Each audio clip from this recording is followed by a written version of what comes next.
instinctively tightened into a fist, as a silent affirmation of his strength.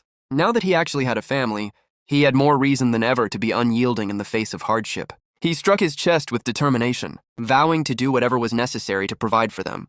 That silent promise was the breaking point for Rigi.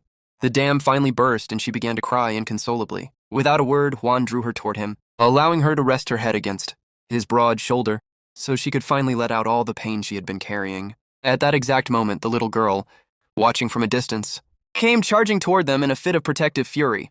She threw her small arms around Rigi from behind, shouting at the top of her lungs for Juan to stop bothering her mother. In an instant, the three of them were entangled in a clumsy, collective embrace, forming their first true image of a warm, complete family. As he held the sobbing woman, Juan felt an emotion unlike anything he had ever experienced. The little girl was crying now too, and the weight of the situation sent a whirlwind of questions through his mind. He wondered about the child's father, why this woman had been kind enough to give him bread when she had so little, and what tragedies had led to her tears. He pushed the doubts aside, believing that if they put in the effort together, they would become a beautiful family.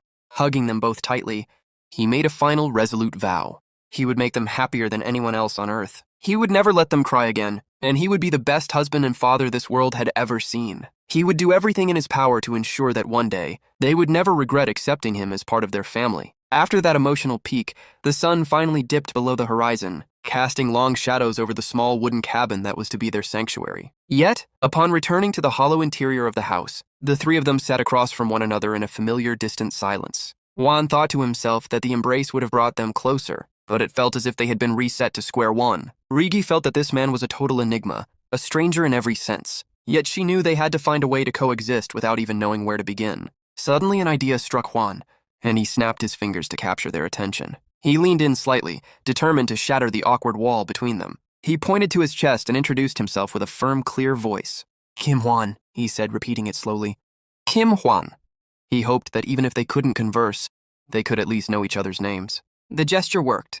Rigi looked up, surprised, and softly murmured the sounds back to him. Seeing her reaction, he extended his hand, wordlessly asking for her name in return. She hesitated for a heartbeat before whispering, "Rigi." She repeated it again, clearer and more certain this time. "Rigi!" Juan exclaimed with a bright smile. "Rigi, what a beautiful name."